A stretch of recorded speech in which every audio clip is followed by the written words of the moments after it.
Hi everyone, I'm Anindita. I'm the Innovation and Development Lead for the Q community.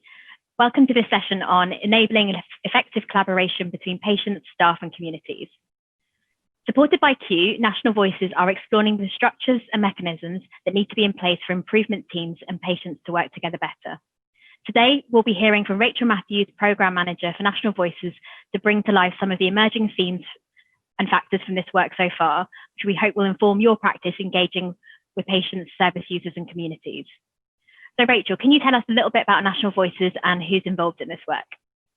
Great, thank you Anindita, and thank you very much for inviting us to share the work that we've done so far. So I'm Rachel and I work for National Voices, and National Voices is a coalition of over 160 health charities, and our role is to amplify and to influence on behalf of our members of those organisations.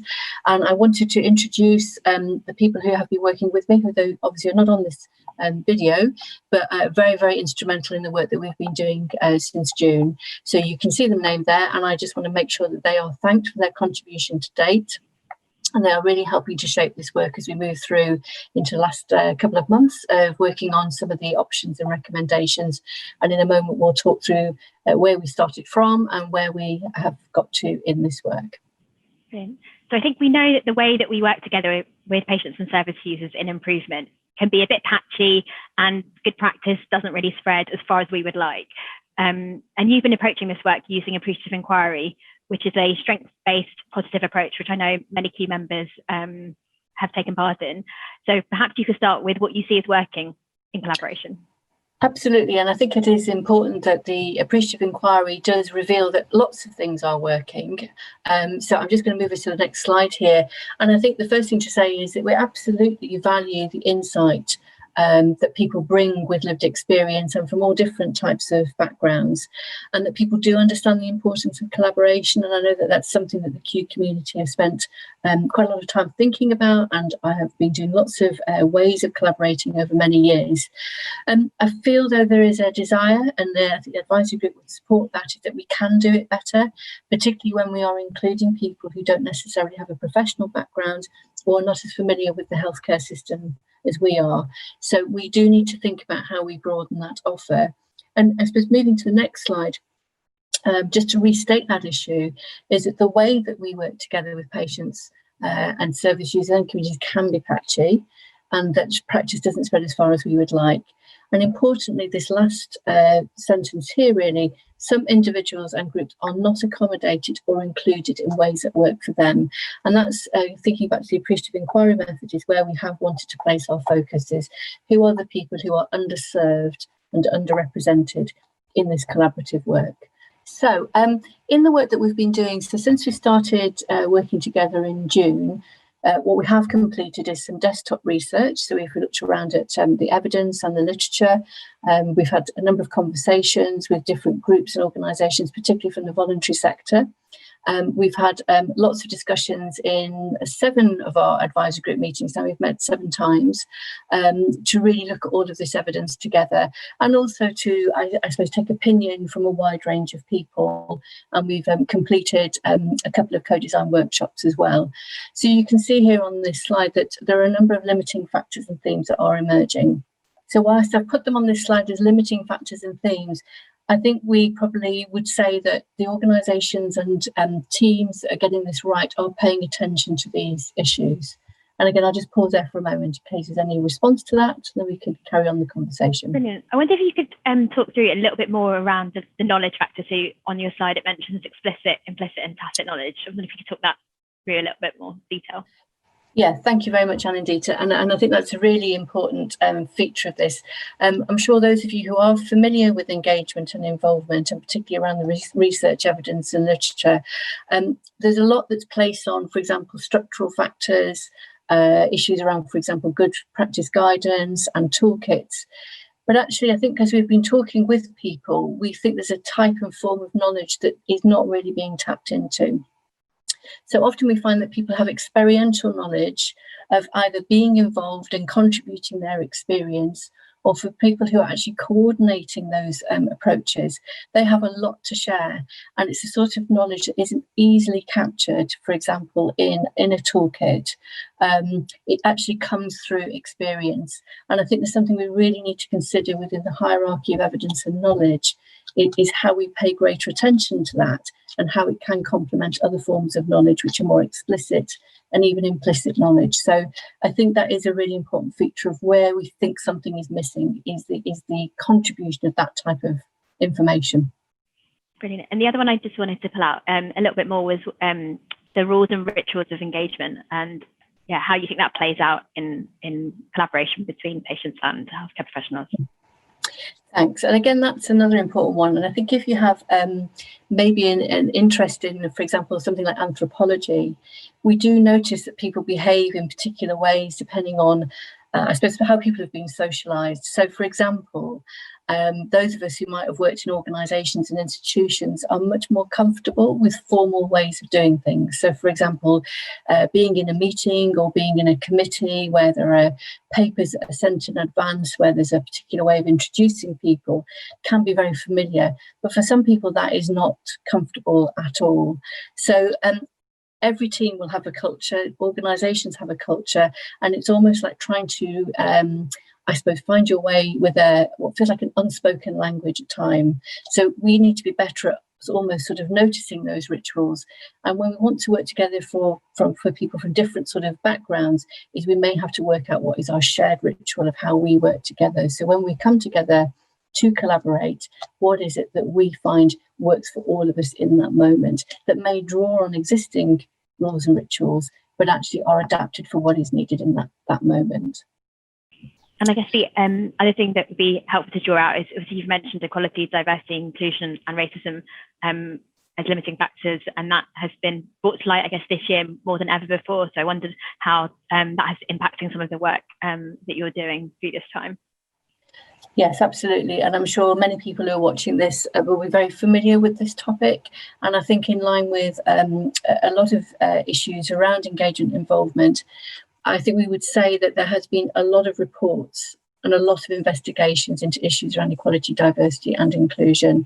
And I would probably say that we don't necessarily need to gather any more evidence, but we need to really look very, very closely at the existing recommendations that are held within these reports and look at that and think about how we are implementing them. And also thinking about where that, I suppose I would use the word burden, where that burden lies in terms of who needs to act. And I think that's something that plays into how we collaborate together as well. So again, another very important issue. So I'm noticing with this list as we're talking through it, I don't think these would be a surprise to anybody, but I think we've reached a point where we are going to have to attend to them very differently in order to broaden out our offer of collaboration. So again, I suppose to just draw out a few of the points that we've just touched on there on Indita, I just wanted to bring these sort of, I suppose, two pictures really to sort of try and illustrate some of the things we've been talking about. The picture on the that's talking about language, as you see there, is actually taken from a campaign developed by a mother who has a child with Down syndrome. And in her experience, she has found that the way we use language can really affect the way things are perceived and how they're received by people. And I brought that really as an example of sometimes when we're thinking around collaboration, our use of language needs to be attended to. And I find this a very helpful way of just thinking about how language is very powerful. Language does not describe reality.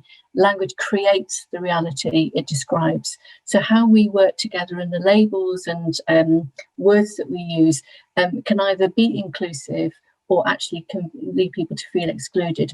And as part of her campaign, there's a real emphasis on inclusive language. And I think that's something we need to really start thinking about. So if I may be slightly provocative, I wonder whether the word patient really is capturing what is needed when we want to collaborate with in a way that is more diverse, whether that fully captures how people see themselves.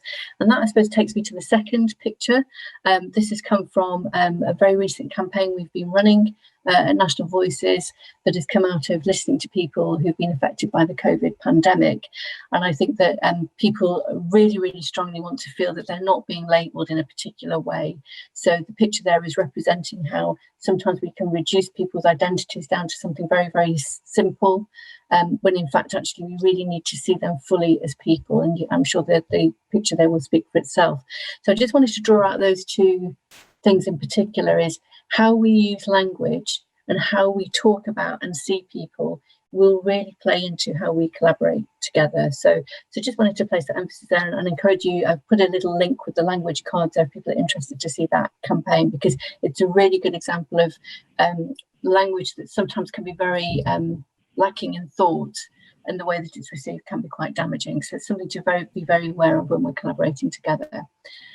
So really, I think the question that we've arrived at in our co-design workshops is people with lived experience do offer valuable insight. And I think the question we're now working with is what invites and respects it in ways that are meaningful to them. So there's something about the invitation that we can give, and also how we might be invited in to work with people. So what is it that we can do that feels respectful and is meaningful to them? And that's work that we're consolidating at the moment, as to what does that actually begin to look like.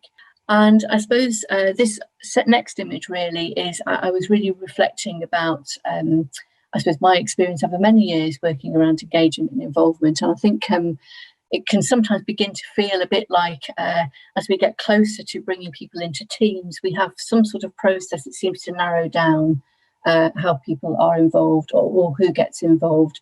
So I was almost wondering about, if we were to work in the opposite direction, is how do we broaden that out?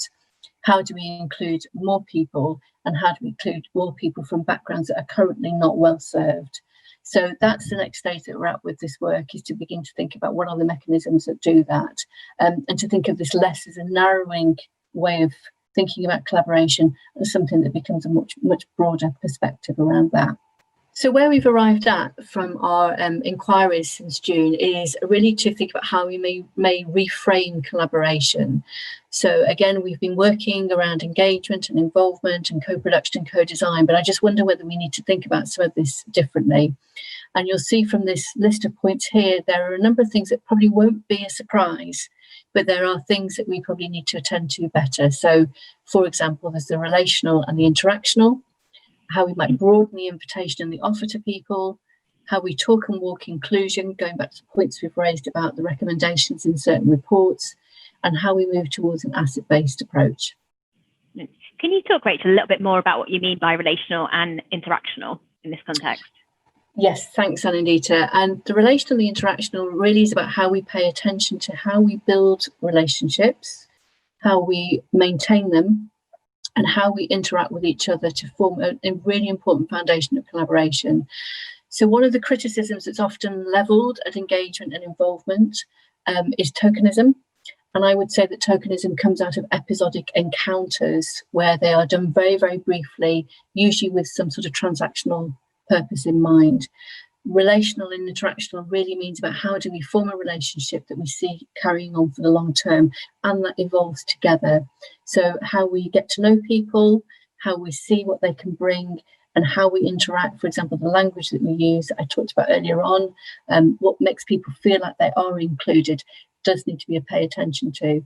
And I know that may sound really obvious, but I think when we've been thinking about why things are not spreading, and why we're not getting to a wider group of people, then I would suggest that these are some of the issues that have not had sufficient attention paid to them. And it also links back to the point around the tacit and experiential knowledge, which has been harder to codify and doesn't sit as high in the hierarchy of knowledge. So that's one thing I would point to around that, and that's how I would understand it. But I'm also interested in opening up that debate with others too. Brilliant. And could you talk a little bit more about what you mean by broadening the offer, what you think the offer is and what it should be? Yes, I think in our experience of sort of looking through some of the evidence and research and with talking to people, the organisations and teams that are successful are the ones who can flex and adapt to the people that they are working with, so that they understand that in order to accommodate people with different backgrounds and different experiences, the offer does need to work differently. So if we narrow things down too much around specific roles or specific structures, then actually we narrow who can be involved. So the more flexible and adaptable we can be, and to design that together, I think is another key to this. And again, this is probably not a surprise, but I think that we just need to work out how to attend to that better. And I'd like to finish with the asset-based approach. Again, maybe people who are watching this may be familiar with this. And I just wanted to, first of all, I suppose, pay tribute to the service users and patients and people that I've worked with along the way who have really helped me to understand this much better. And I think, and indeed to your experience as well in different roles. Just to be clear about the asset-based approach is really recognising that people have a contribution to make and they always come with something. And we need to be better at starting where people are at and working with what they have, rather than thinking that we need to, I suppose, adjust and support to enable people to be included. Of course, we need to pay attention to that, but I think we need to be much better at recognising what they bring to us and what we can offer back in return as well. So I hope that we can think about collaboration in a different way. So I know that patient and public involvement has sometimes been problematic in terms of how we've viewed it. We have gained so much from working with patients, and I think we need to just think about how can we each take a small step in our own practice. And I would just encourage you to think about the themes that are coming out of this work. So, for example, the inclusive aspects of it, how we work with people when they have assets to bring to us, how we think about our language, and very much ties in with an improvement mindset, which is to start small. Sometimes we don't always get things right the first time. Sometimes we never get things absolutely perfect. And certainly in the years I've been working around engagement and involvement, I probably learned the most by the things that haven't gone according to plan. But every time I do something, I learn something from it. So I would just encourage people to begin to take small steps towards some of the things that we have talked about, and to learn with us with that. And that would be my ask. I'm very, very interested to hear from how people are receiving this and how they'd like to get involved with it. In the short space of time that we've had to talk about this, obviously this is an ongoing conversation. We've still got more work to do. I'm very interested to hear from people who may have some views, perspectives, and want to get involved in as we work on the options. So do get in touch with me. My email is there. Brilliant. Thank you very much, Rachel. So that brings us to the end of the session. And as Rachel mentioned, you can get involved by emailing her directly and going onto the National Voices website to find out more about the project. So I hope this session has shed some light about the context of taking a relational approach to this work and the importance of really uncovering the depth of people's knowledge and experience, which we think will really strengthen improvement efforts going forward.